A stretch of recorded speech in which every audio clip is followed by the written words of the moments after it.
နောက်ပိုင်းမှာတော့2008ခုနှစ်ကဖြစ်ရတဲ့ခုနဲ့စတင်ထားခဲ့ပြီးအဲဒီအချိန်မှာကင်ကသူ့ရဲ့ချက်လူကြီးနဲ့စကားပြောနေခဲ့ပါတယ်။ချက်လူကြီးကတော့သူတို့ရဲ့ရင်စစ်သားတော်တော်များများကငိန်ကျင်းလုပ်ငန်းစဉ်အတွက်မြောက်ကိုရီးယားကိုသွားခဲ့ကြပါတယ်။ဒါပေမဲ့သူတို့တွေကစင်ကာပူဂျပန်နဲ့ဟောင်ကောင်တို့မှာအသက်ခံခဲ့ရပြီးဒါကအဲဒီကပုံမုတ်ထောက်လန်းရေးမှုဗျူအေဂျင်စီမှာအလုပ်လုပ်တဲ့ဒုတိယညွှန်ကြားရေးမှုဂျောင်ရင်လက်ချက်ဆိုတာသူသိရလို့ပြောပြခဲ့ပြီးကင်ကိုတက်ရမယ်ဆိုပြီးတော့အမိန့်ပေးလိုက်ပါတယ်။အိမ်နောက်ကင်ကတော့ဆိုင်ငယ်တစ်စီးနဲ့ဂျောင်ရင်နောက်ကိုလိုက်နေခဲ့ပြီးတော့ဂျောင်ကတော့သူ့ရဲ့စစ်သားတွေနဲ့တူတူကားထဲမှာရှိနေပါတယ်။အကောင်လုံးလိုင်ကောင်းတွေကိုရှာလာတဲ့အချိန်မှာရှေ့မှာကင်ကြိုဆောင်နေခဲ့ပြီးတော့အကောင်လုံးကိုတနက်နဲ့စတင်ပြစ်ခတ်ခဲ့ပါတယ်။ကင်ကတော့အားလုံးတက်ပစ်ခဲ့ပြီးတော့ဂျောင်ကိုတော့ကားတစ်စီးကိုပိတ်ခေါ်သွားခဲ့ပါတယ်။တိုင်မဲ့လမ်းမှာမြောက်ကိုရီးယားစစ်သားတွေများပြားထက်ရောက်လာခဲ့တာကိုတွေ့လိုက်ရတဲ့အချိန်မှာကင်ကတော့ဂျောင်ကိုဒီနေရာကငါတို့ညတေးရမယ့်နေရာပဲလို့ပြောပြခဲ့ပြီးကားကိုရေထဲကိုမောင်းချလိုက်ပါတယ်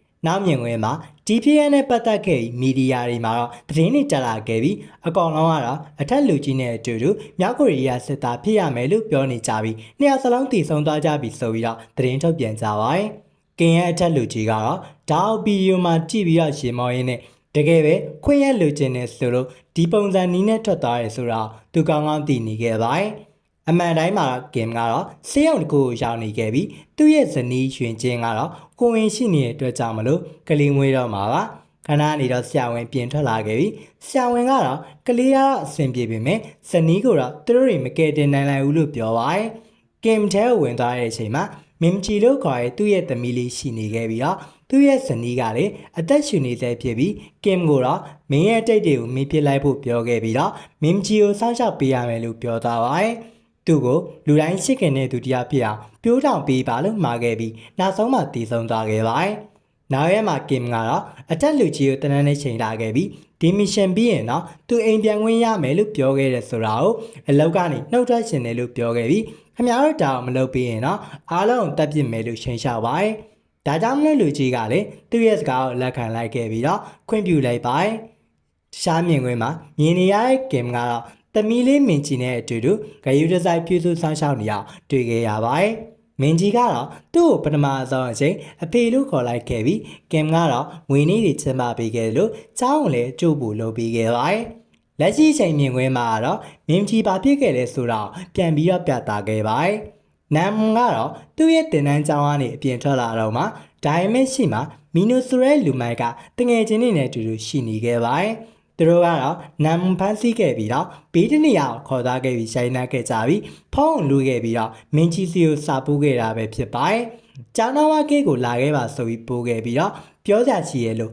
လှည့်စားခေါ်ခဲ့တာပါ။မင်းကြီးရောက်လာခဲ့ပေမဲ့ကျောင်းသားတော်တော်များများရောက်နေခဲ့တာတွေ့ခဲ့ရပြီးအဲဒီမှာဟယ်ရီပါရှိနေခဲ့ပြီးတော့မင်းကြီးကိုနမ်ကလာနိုင်မှာမဟုတ်တော့ဘူး။ဘာကြောင့်လဲဆိုတော့သူနေမကောင်းလို့ပြောခဲ့ပြီးတော့ဝိုင်းပြီးတော့လောင်ရဲကြပါတော့တယ်။ကင်ကတော့အိမ်ကိုပြန်ရောက်လာခဲ့ပြီးတမီဖြစ်သူကိုရှာပေမဲ့တမီကတော့အိမ်မှာရှိမနေခဲ့ပါဘူး။တခြားတစ်ပတ်မှာဟယ်ရီနဲ့စကားပြောနေတဲ့မင်းကြီးကိုတွေ့ခဲ့ရပြီးတော့မင်းကြီးကတော့ကြောင်းပြောင်းလိုက်တာမလို့ဒါရီနဲ့နေမလုံလောက်သေးဘူးလားအဆင်ပြေမဟုတ်လားဆိုတော့ပြောခဲ့ပေမဲ့ဟယ်ရီကညင်ပယ်ခဲ့ပါတယ်။ဟယ်ရီကတော့သူ့လိုချင်တာကသူ့ရဲ့ချီမှာဒူးထောက်နေအောင်မြင်ချင်တယ်လို့ပြောခဲ့ပြီးအနိုင်ကျင့်ခဲ့ပေမဲ့မင်းကြီးကတော့သူကသူ့ဖေနဲ့မတူလို့ဒူးမတောက်နိုင်ဘူးလို့ပြောလိုက်ပါတယ်။ဟယ်ရီကြောက်စိတ်ဆိုးသွားခဲ့ပြီးမင်းကြီးကိုစပြီးရိုက်နှက်ခဲ့ပေမဲ့မင်းကြီးကပြန်ပြီးရိုင်းနှက်လိုက်တဲ့အတွက်ကြောင့်မလို့မီနိုကလည်းမင်းကြီးကိုနောက်ကနေဖမ်းချုပ်ပေးထားခဲ့ပြီးဟယ်ရီကထက်ရိုက်ခဲ့ပါတယ်။မင်းကြီးကဟယ်ရီကိုမင်းငါ့ကိုရိုက်ဖို့လူစုလူဝေးခေါ်လာတာလားတရေဘောကြောင့်နဲ့ကောင်းပါပဲဆိုပြီးတော့ပြောလိုက်တာကြောင့်ဟယ်ရီကြောက်တော်တော်လေးစိတ်ဆိုးသွားပါတယ်။ဟယ်ရီကလည်းဘေးနားအုတ်ကဲတကယ်ကိုကောက်ကင်ပြီးတော့မင်းကြီးရဲ့ကောင်းရိုင်းနှက်လိုက်တဲ့အတွက်ကြောင့်မလို့တွေးထွက်လုံပြီးတော့တတိလစ်သွားတဲ့အချိန်မှာအုတ်ကဲဘောကိုခေါင်းနဲ့ထက်ကျခဲ့ပြီးတော့တွေးထွက်လုံပြီးတော့လဲကျသွားပါတယ်။ဟယ်ရီရဲ့လွန်ကြောင်းလန့်သွားခဲ့ပြီးတော့မင်ဂျီကိုနိုးဖို့ကြိုးစားခဲ့မယ်လုံးဝမကြတော့ပါဘူး။ဘေးနားအကြောင်းသားတွေကတော့အစောကတည်းကဗီဒီယိုရိုက်နေကြဖြစ်ပြီးလူနာတင်ကားစီဖုံးဆက်ချင်နေကြပါတယ်။ဒါပေမဲ့မီနိုကတော့အကုန်လုံးတားခဲ့ပြီးတော့အားလုံးရဲ့ဖုန်းတွေကိုတင်လိုက်ခဲ့ပြီးဘယ်ရဲဦးမှာပြောနေအကုန်လုံးဒီကိစ္စမှာပါဝင်ပတ်သက်နေရပဲဆိုပြီးရှင်းလျှောက်လိုက်ပါတယ်။မီနိုကတော့ဟယ်ရီကိုမစိုးရိမ်ဘူးပြောခဲ့ပြီးဒီလောင်းဖြတ်ပေးနိုင်မယ့်သူတယောက်ကိုသူသိရလို့ပြောလိုက်ပါတယ်။မီနိုကတော့မင်းရှောင်းလို့ခေါ်တဲ့လူတယောက်စီကိုဖုံးဆက်ခဲ့ပြီးတော့သူပါလုပ်ခဲ့လဲဆိုတော့ပြောပြပါတယ်။မင်းရှောင်းလက်မခံတဲ့အချိန်မှာဟယ်ရီကဖုန်းလူပြီးတော့သူက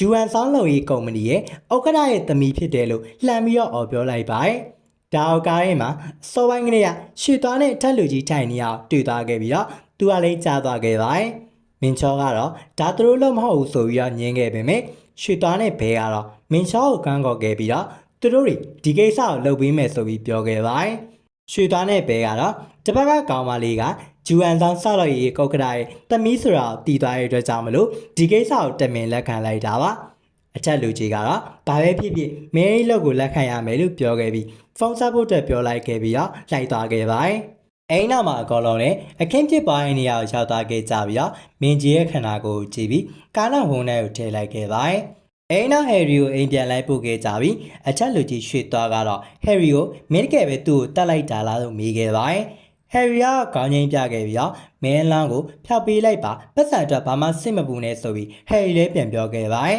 ။ဒါပေမဲ့အဲ့ဒီလူကသူ့မှာပတ်စံနေအများကြီးရှိတယ်။ငါမင်းကိုကူညီတာကမင်းဖေကငါ့ပေါ်မှာအကျွေးတစ်ခုရှိနေလို့ပဲလို့ပြန်ပြောခဲ့ပါတယ်။ဟယ်ရီကတော့ပြောခဲ့တဲ့စကားတွေအကောင်လုံးကိုရွှေသားကတော့အတန်ကြီးအကုန်သွင်းထားခဲ့တာပါ။နောက်တော့သူ့ရဲ့အိမ်ထဲကိုဝင်ခိုင်းခဲ့ပြီးတော့ဒီနေ့ဖြစ်ခဲ့တဲ့ကိစ္စတွေအကြောင်းကိုမင်းရဲ့ဖေကိုမပြောနဲ့လို့ပြောခဲ့ပြီးတကယ်လို့သိသွားမယ်ဆိုရင်သူတို့ညောင်တော့တတ်ခံရမယ်လို့ပြောခဲ့ပါတယ်။ဒါကတော့မင်းကြီးကိုတတ်ခဲ့တဲ့အကြောင်းအရာတွေပဲဖြစ်ပြီးတော့လက်ရှိချိန်မှာကတော့ကင်ကတော့မီနိုကိုနှိပ်စက်နေပြီးတော့ငါရဲ့သမီးပဲမှာလဲဆိုပြီးမိနေခဲ့ပါတယ်။မီနိုတကောင်ကြောက်လန့်ခဲ့ပြီးတော့သူကဖျောက်ပြပေးဖို့အလုပ်ကိုမင်းချောစီပေးခဲ့တယ်လို့ပြောခဲ့ပြီးလိမ့်စာအတိအကျပေးလိုက်ခဲ့ပါတယ်။ဂျပန်မှာတော့အာရှုကတော့ဒီနေ့ကင်ပန်ကိုရောက်နေတာတွေ့ခဲ့ရပြီးဆန်ကိုလည်းသူ့ဘက်မှာရှိနေလဲဆိုတာဖုန်းဆက်ကြိုက်ပေမဲ့ဒါပေမဲ့ကင်ကတော့ဖုန်းကြီးဘာမှမကင်တော့ပဲတစ်ဖက်ကိုသွားဖို့အတွက်သူ့ရဲ့လက်နက်တွေကိုပြင်ဆင်နေခဲ့ပါတယ်။ကင်ကတော့မင်ရှောရဲ့အိမ်နာကိုသွားခဲ့ပြီးတော့အိမ်ထဲကိုဝင်တဲ့အချိန်မှာမင်ရှောနဲ့တငယ်ချင်းတွေကတော့မိသားစုကိုနှိမ့်ဆက်နေရအောင်တွေ့ခဲ့ရပါတယ်။ဖိုးကိုရိုက်နှက်ခဲ့ပြီးတော့ပတ်စံတွေလိုချင်တယ်လို့ပြောခဲ့ပေမဲ့သူကတော့ပတ်စံမရှိဘူးလို့ညင်းနေခဲ့တဲ့အတွက်ကြောင့်မလို့သူ့ရဲ့သမီးလေးကဘေးမှတူတူရှိနေခဲ့ပါတယ်။မင်းရှောကလည်းဒါဆိုရင်မင်းရဲ့သမီးရဲ့အင်အားစိတ်ပိုင်းတွေကိုရှောင်ပြီးတော့ပတ်စံချမယ်လို့ရဲရဲဆက်ဆက်ပြောခဲ့ပါတယ်။ပြီးတော့မင်းကလေးကိုလည်းခွဲစိတ်ဖို့အတွက်ခွဲတဲ့ကိုခေါ်သွားခဲ့ပါတယ်။ကင်ကတော့အကောင်လုံးကိုတိုက်ခိုက်ခဲ့ပြီးတော့မင်းကလေးရှိရဲ့ခန်းထဲကိုရှောက်လာခဲ့ပြီးခွဲစိတ်တော့မဲ့ကောင်ကိုပါအပီးသက်ပေးလိုက်ပါတယ်။မင်းချောကတော့အနာအခန်းထဲမှာရှိနေခဲ့ပြီးတိုက်ခိုက်တန်တွေကိုကြားသွားတဲ့အတွက်ကြောင့်မလို့တကားဝမှာစောင့်နေခိုင်းခဲ့ပေမဲ့ကင်ကိုတိုက်ခိုက်ဖို့အတွက်လုပ်ခဲ့ကြပေမဲ့လုံးဝမရခဲ့ပါဘူး။မင်းချောကတော့အဲ့ဒီကြားတွေကနေထပ်ပြေးဖို့ကြိုးစားခဲ့ပေမဲ့ရှန်အင်းချီမှာတန်ကြိုးမြင်လေးတွေတန်းထားတဲ့အတွက်ကြောင့်မလို့ထောင်ချောက်တစ်ခုလိုရှောက်တီပြတ်ထွက်သွားခဲ့ပါတယ်။အကောင်လုံးကကင်မှာအစောရဲမဝင်လာခင်တည်းကကျူတင်ပြင်ဆင်ထားတဲ့ထောင်ချောက်တွေပဲဖြစ်ပါတယ်။ကင်ကတော့မင်းချောစီလာခဲ့ပြီးဖမ်းဆီးလိုက်ခဲ့ပါတယ်။တစ်ပတ်ကမြောက်ကိုရီးယားဘက်မှာတော့မီဒီယာစောင့်ကြည့်ရေးအခန်းထဲမှာတချို့လူတွေကနိုင်ငံတော်ရဲ့သတင်းတွေကိုစောင့်ကြည့်နေခဲ့ကြရင်လည်းမင်းကလေးတယောက်က restaurant ထဲကဗီဒီယိုတစ်ခုကိုတွေ့သွားခဲ့ပြီးကင်ကိုတွေ့တာနဲ့သူတို့တွေဓာတ်ပုံကူတဲ့စနစ်ထဲမှာရှာဖွေလိုက်တဲ့အချိန်မှာဘသူလဲဆိုတာသိသွားကြပါတယ်။ကင်ကိုတော့မြောက်ကိုရီးယားမှာ Code 66လို့ခေါ်ပြီးတော့အားလုံးကတော့လူတိုင်းသိပါတယ်။သူကတော့အရာရှိတွေကိုဖုန်းဆက်ခဲ့ပြီးကင်ရဲ့အကြောင်းကိုပြောပြခဲ့ပြီးတော့တွေးဆောင်ဆွေးနွေးပွဲလုပ်ကြပါတယ်။အားလုံးရာချီတွေထဲမှာရာရောင်ကလည်းပါဝင်နေခဲ့ပြီးတော့သူကတော့ထောက်လိုင်းရေးအေဂျင်စီမှာအထွေထွေညွှန်ကြားရေးမှူးပဲဖြစ်ပါတယ်။ကင်ကသူတို့ရဲ့သမ္မတနိုင်ငံပေါ်မှာဘာတွေလုပ်လဲဆိုတာကိုပြောပြခဲ့ပြီးဘာပဲဖြစ်ဖြစ်ကင်ကိုတိုက်ရမယ်လို့ပြောပြခဲ့ပြီးလျှို့ဝှက်မစ်ရှင်တစ်ခုလှုပ်ဆောင်မယ်ဆိုပြီးတော့ဆွေးနွေးကြပါတယ်။ဒါပေမဲ့သူ့ရဲ့ချက်လူကြီးကတော့သူတို့တွေလှုပ်လို့မရဘဲနဲ့တောင်ကိုရီးယားနဲ့မြောက်ကိုရီးယားကြားထဲမှာငြိမ်းချမ်းရေးစာချုပ်တစ်ခုရှုပ်ဆိုထားတာအဲဒီစာချုပ်တက်တန်းကုန်ဖို့ကတစ်လပဲလိုတော့တယ်လို့ပြောပြခဲ့ပါတယ်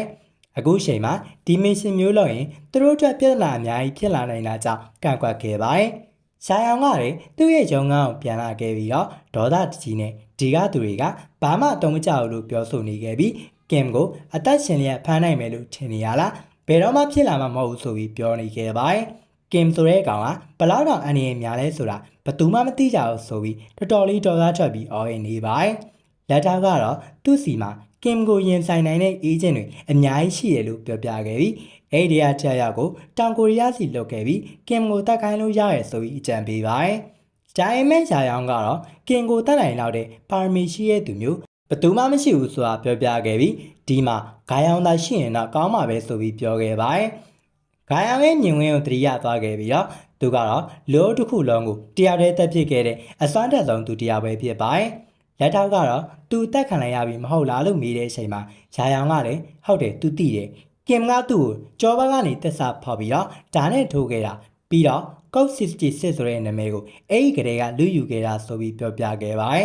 ဒါပေမဲ့လက်ထောက်ကတော့ဂါယောင်တည်သွားခဲ့ပေမဲ့သူ့ရဲ့ညီလေးရှိသေးရဲ့ဆိုပြီးပြောပြခဲ့ပြီးသူ့ကိုလိုပဲပါမီရှိရဲ့ဆိုပြီးတော့ပြောပြခဲ့ကတောင်ကိုရီးယားကိုလွတ်ဖို့အတွက်အမိန့်ပေးခဲ့ပါတယ်တောင်ကိုရီးယားနဲ့နောက်တဲ့အင်ဂျင်နီယာတစ်ခုကိုတွေ့ခဲ့ရပြီးတော့ဂုရှယ်လို့ခေါ်တဲ့ညွှန်ကြားရေးမှူးတယောက်ကိုတွေ့ဆုံခဲ့ပါတယ်သူရဲ့လက်ထမင်္ဂလေးနဲ့စကားပြောနေခဲ့ပြီးတော့မင်္ဂလေးကလည်းဗီဒီယိုဖိုင်ကြည့်ခဲ့ပြီးကင်နဲ့ဂျန်ချော်တို့ကြောင်းပြောပြခဲ့ပါတယ်မြောက်ကိုရီးယားမှာသူတို့နှစ်ယောက်ကတိုက်ပွဲတွေအများကြီးတူတက်ခဲ့ကြပေမဲ့ခုတလောမှာကင်ကိုတွေ့ရပြီးတော့ဂုရှယ်ကလည်းဘာပဲဖြစ်ဖြစ်သူတို့တဲ့အချိန်ကြအောင်ကင်ကိုဖမ်းဆီးရမယ်လို့ပြောနေခဲ့ပါတယ်ရှားတစ်ပတ်မှာကင်ကိုတွေ့ခဲ့ရပြီးတော့သူကတော့မင်းရှောင်းကိုနှိပ်စက်ခဲ့ပြီးတော့မိန်းကလေးတွေကိုလူကုန်ကူးတဲ့အလုပ်ကိုလုံးနေရတာဆိုပြီးမိခဲ့ပါတယ်။ဘာမှမပြောခင်မှာပြင်းပြင်းထန်ထန်နှိပ်စက်ခဲ့ပြီးတဲ့အချိန်မှာတယ်လီဂရမ်တစ်ခုရှိတယ်သူတို့တွေအဲ့မှာပဲစကားပြောကြရလို့ပြောပြပါတယ်။ကင်ကတော့မင်းကူးချိန်ဒီအသက်ရှင်နေတာသူ့ရဲ့သမီးလေးအသက်ရှင်နေရလို့ယုံကြည်နေသေးလို့ပြောခဲ့ပြီးအဲ့လိုမှမဟုတ်ရင်မင်းရဲ့မိသားစုနဲ့တငယ်ချင်းတွေအကုန်လုံးတက်ပြစ်မယ်လို့ရှင်းရှာပါတယ်။အဲ့ဒီအချိန်မှာဂရုထဲမှာစာတစောင်ရောက်လာခဲ့ပြီးတစ်ဖက်ကအလောင်းကိုဖျက်ပြက်လိုက်ပြီးမင်းရဲ့လူတွေကိုပါဇက်ပိတ်ထားခိုင်းလိုက်ဆိုပြီးတော့စာပို့လာပါတယ်။ကင်ကတော့သူ့စီကိုဖုံးပြန်ဆက်ခဲ့ပြီးတော့အဲဒီအချိန်မှာတစ်ဖက်ကလူမိုက်အဖွဲ့ကလည်းတခါမှဖုံးမဆက်ပူတဲ့သူတယောက်ကအခုလိုမက်ဆေ့မပို့ဘဲနဲ့ဖုံးဆက်နေရကိုမတင်ကြတော့ဘဲနဲ့ကောင်းဆောင်ဖြစ်တဲ့ရွှေသားကလည်းဒါရဲပဲဖြစ်နိုင်မယ်ဖုံးမကင်နဲ့လို့ပြောခဲ့ပြီးတော့သူတို့တွေစကားပြောနေတဲ့ဂရုချက်ကိုဆက်ချင်းပဲဖြတ်ကိုင်းလိုက်ပါတယ်။ကင်ကလည်းဂရုရှက်ပြတ်သွားတာကိုတွေ့ခဲ့ရပြီးမင်းရှော့ကိုသူတို့နဲ့ပြန်ဆက်သွယ်ဖို့ပြောခဲ့ပေမဲ့သူ့ဘက်ကလည်းဘာမှမလုပ်နိုင်တော့ဘူးလို့ညင်းဆန်နေခဲ့ပြီးကင်ကတော့တနက်ကိုထုတ်ပြီးတော့ပြောခဲ့ပါတယ်။ကင်ကတော့တနက်လေးရှော့ကိုပြစ်ထုတ်ခဲ့ပြီးတော့မင်းရှော့ကိုတတ်မဲ့အချိန်မှာရှယ်ရီရောက်လာခဲ့ပြီးဖမ်းခံလိုက်ရပါတယ်။ဟယ်ရီကတော့အိမ်မှာရှိနေကမင်းကျင်နဲ့ပတ်သက်ခဲ့ပြီးတော့တော်တော်လေးကိုကြောက်လန့်နေပါတယ်။ထက်တန်းကျောင်းသားရဲ့အလောင်းကိုတွေးရှိခြင်းဆိုတဲ့သတင်းတွေကိုလိုက်ပြီးရှာခဲ့ပေမဲ့ဘာသတင်းမှမရှိပဲဖြစ်နေခဲ့ပါတယ်။မင်းကြီးရဲ့အဖေကမင်းရှောင်းနဲ့တိုက်ခိုက်ခဲ့တာကိုတွေ့ခဲ့ပြီးတော့တကယ်ပဲဘယ်လိုမျိုးလဲဆိုတော့ကြောက်လန့်နေပါတယ်။ကန်ဆန်းပြန်ရောက်လာတဲ့အချိန်မှာတော့သူ့ရဲ့သမီးကိုတွေ့လို့အမေဖြစ်သူကိုမေးတဲ့အချိန်မှာတနေ့လုံးခန်းထဲမှာပဲနေနေရလို့ပြောခဲ့ပါတယ်။ကန်ဆန်းလည်းသမီးရဲ့ခန်းထဲကိုလာခဲ့ပြီးတော့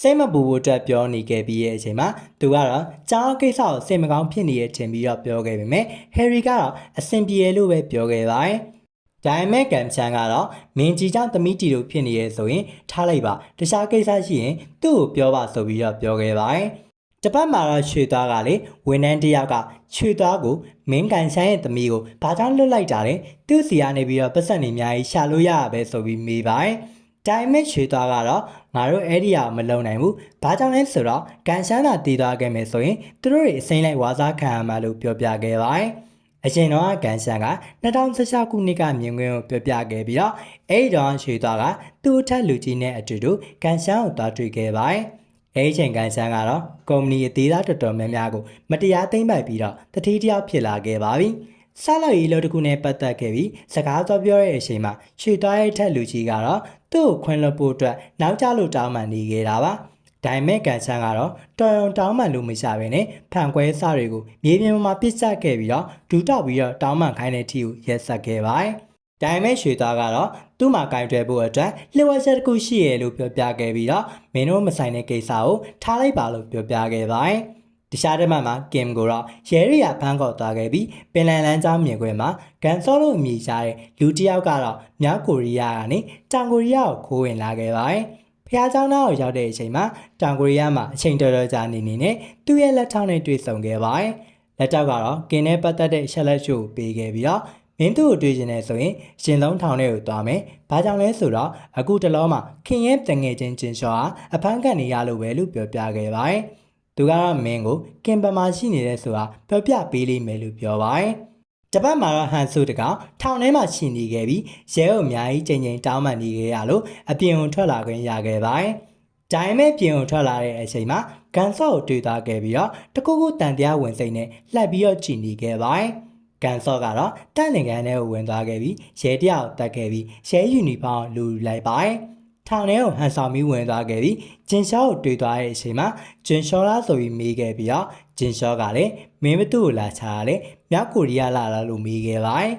သူကတော့ Code 66ပဲမှာလေလို့မိတဲ့အချိန်မှာဂျင်ရှောကတော့အဲ့ဒါသူပဲလို့လိန်ပြောခဲ့ပါတယ်။ဒါပေမဲ့ကန်ဆော့ကကင်ရဲ့တပ်ပုံပြခဲ့ပြီးတော့ဂျင်ရှောလည်းမတက်တာတော့ရဲ့အစုံမှာအဝိရှော့ဆိုင်နာကနောက်ထပ်အဆောက်အုံတစ်ခုမှနေရလို့ပြောပြခဲ့ပါတယ်။ဒါပေမဲ့မင်းကမင်းတတိထားပါလို့ပြောလိုက်ခဲ့ပြီးမင်းဒီနေတေးရတော့မှမလို့ပဲလို့တတိပေးလိုက်ပါတယ်။ကန်ဆော့ကတော့ဘာမှမပြောဘဲထွက်သွားတဲ့အချိန်မှာဂျင်ရှောနဲ့အတူတူနောက်ထပ်ကျင်းသားတစ်ယောက်ရှိနေခဲ့ပြီးဂျင်ရှောကတော့ရိုင်းနှက်ခဲ့ပြီးတော့တည်တော့မဲ့ပုံစံနဲ့အော်ခိုင်းခဲ့ပါတယ်။ရဲကလာကြည့်တဲ့အချိန်မှာဂျင်ရှောကတပတ်ရိုက်သွားခဲ့ပြီးတော့ရဲကိုထောင်ထဲမှာထည့်ပြီးထောင်းပေါက်ပြီးထပ်ပြေးသွားခဲ့ပါတယ်။တပတ်မှာတော့ရွှေသွားတဲ့ကောင်ဟယ်ရီရဲ့တန်ဖိုင်းကိုခဏခဏပြန်လာထောင်နေခဲ့ပြီးအဲဒီထဲမှာဟယ်ရီကမင်းကြီးကိုတတ်ခဲ့တာလားလို့မေးခဲ့ပြီးတပတ်ကလည်းဟုတ်တယ်လို့ဖြေခဲ့ပြီးတော့အလောင်းကိုဖျက်ပြက်လိုက်တာလားလို့မေးတဲ့အပိုင်းကိုအတစ်ခဲ့ပါတယ်။အဲဒီအချိန်မှာအထဲမှာလူတွေကတော့မိသားစုစုကိုရိုင်းနှက်နေခဲ့ပြီးမြေခွက်စာချုပ်ပေါ်မှာမတရားလက်မှတ်ထိုးခိုင်းနေပါတယ်။အပြင်ထွက်လာတဲ့အချိန်မှာ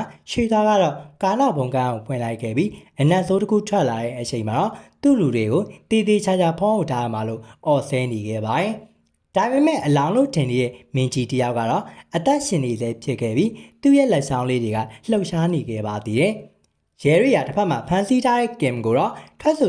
ဖို့မေးနေတဲ့အချိန်မှာဘယ်သူလဲလို့မေးခဲ့ပေမဲ့ကင်ကတော့ဘာမှမပြောဘဲထိုင်နေခဲ့ပြီးတော့ရဲတွေကတော့လက်ပွေကိုစကန်ပတ်တဲ့အချိန်မှာစနစ်ထဲမှာအချက်လက်ဖွင့်လာမလို့ဖြစ်ခဲ့ပေမဲ့လျှို့ဝှက်စွာပဲဆိုပြီးတော့ဘာအချက်လက်မှမပေါ်ဘဲဖြစ်နေခဲ့ပါတယ်။တပတ်ကနေကင်ရဲ့ဖုန်းအမီလာခဲ့ပြီးဖုန်းမှာကတော့သမီးလေးလို့အမီပေါ်နေတဲ့အတွက်ကြောင့်မလို့ကင်တယောက်တော်တော်လေးစိတ်လှုပ်ရှားသွားခဲ့ပါတယ်။ရဲကတော့ဖုန်းမပြီးတဲ့အတွက်ကြောင့်မလို့ကင်တယောက်အပြင်ကရဲတွေကိုတကောင်မချန်အကုန်တိတ်နှက်လိုက်ခဲ့ပြီးတော့အထက်ကကောင်လေးလေဝင်းညစ်ထားခဲ့ပြီးဖုန်းကင်လိုက်တဲ့အချိန်မှာတစ်ပတ်ကမင်းကြီးရဲ့အတန်ကိုကြားလိုက်ရင်းနဲ့ဒီပိုင်းလေးကတော့ဒီမှာနေပြီးဆုံးသွားခဲ့ပါတယ်။နောက်ပိုင်းကိုကြည့်ကျင်နေဆိုရင်တော့ရက်စွမှန်ပေးခဲ့ပါအားလုံးကျေးဇူးတင်ပါတယ်။